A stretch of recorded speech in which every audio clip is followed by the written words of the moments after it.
Hey everybody. Um, let's see. I thought it would be good to make another little video because today is day 21 of my Bbb&E experiment. I'm completely out of the crash symptoms that I was still struggling with a little bit yesterday. Not that I was crashed at all. I was feeling tons better, but I was still needing to spend a lot of time on the bed. Today I'm actually able to sit up in my granny chair in my living room in front of the gas log fire, which is where I'm going to be doing some work in just a little while. But out here, this is my little trail. I'm not healthy enough to walk it right now. But one of these days when I am, I will take you guys on a little walk. I've got a two-tiered garden space back here, and this part of it is very nature intensive. It's amazing.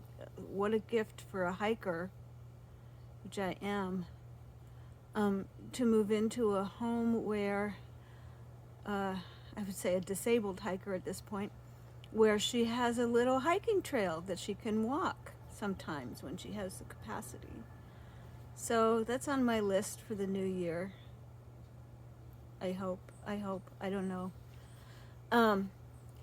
But in terms of the my carnivore N of 1 experience, this 21 days has been super, super easy. Like when I started, I couldn't imagine having been on carnivore for 21 days so religiously without any slips, none whatsoever. My daughter made a DiGiorno pizza last night. Those of you in the US will know those. They're pretty dang good, yummy store-bought pizza. And I just passed it by. I had my lunch around 2, I think, 2:30. And it was, more Wagyu ground beef that I just fried up a little bit. I like to make it rare, like charred on the outside. So I do it in chunks and then rare on the inside with 3 eggs. That's it. That's all I had. And I had half of that, half a pound of the Wagyu. And I ate that at 2:30, and at 8:30 at night, I was still stuffed. I mean, it was like, oh my God. So anyway, so I walked out to the kitchen for something, I don't know what. And there was that pizza sitting there, which 3.5 weeks ago, I would have said, oh, well, frick it, I'm going to just have some of this. And then I would have a third of it, that pizza thing. So, and today, and my daughter got me more Gouda cheese and more pepperoni. So today for lunch, I'm having leftovers, like a faux pizza with pepperoni and Gouda melted in. It's going to be so yummy. I don't even miss the tomato sauce. I don't miss it. It's blowing me away how all of this stuff I thought I couldn't live without in terms of the food. I don't care anymore. I don't want it. The body's just going, nah, we don't need that. I mean, it's pretty dang cool. So here we are at Thanksgiving, and I want to wish everybody who celebrates a happy Thanksgiving or Friendsgiving or Turkey Day or whatever you call it for yourself in the U.S. We celebrate this. And my 14-year-old grandson is cooking, and he's amazing. He's an amazing chef, self-taught chef. He's doing all the cooking because I usually do Thanksgiving. I've been doing Thanksgiving in the family since I was 28, and I'm 72 now. And of course, my family has shrunk because my family of origin is on the East Coast and I'm on the West Coast, and my my former husband and his wonderful wife, they're in the San Francisco Bay Area, and we're in Southern Oregon, and we don't have anybody up here really at all. We don't have anybody up here who we could invite for Thanksgiving or be invited over to their Thanksgiving. It just, friendships just have not worked that way and for me up here. And you know, maybe part of it is that now I'm so isolated, I can't get out. Really, I'm housebound. That is just not, it's not a thing. Like, how do you develop relationships in real life when you are housebound most of the time? Anyways, but you know what? It's all good. We have a beautiful time, and this year I'm not doing it. Last year and the year before, holiday seasons. There's my little dog. His name is Schlick. He's deaf as a post. He's 14, but he's a real sweet guy. This year, last year and the year before that,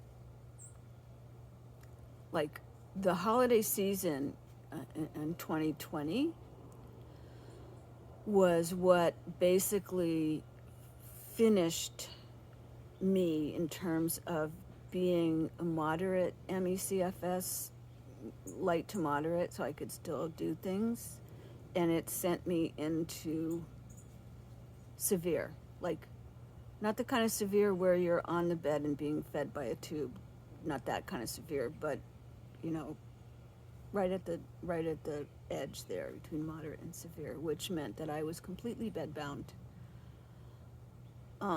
I've said this before, so I'm not going to bore you guys with that. But anyways, it was the holiday season because I love Thanksgiving. I love Halloween. I love Thanksgiving. Christmas is a little tricky for me because of family trauma from my childhood that still kind of rears itself up. Not too bad now, not much now, but it's still, Christmas brings up a lot of loneliness for me, a lot of loneliness. Although I love having Christmas with my little family. But anyways, but the food is what I used to do, the cooking. Oh my God. When I was younger and healthy and we still lived in the Bay Area, I'd have 20 people.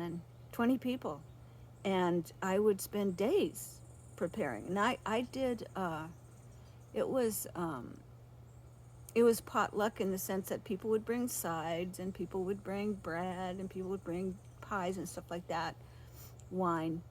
But I did a lot of cooking even so.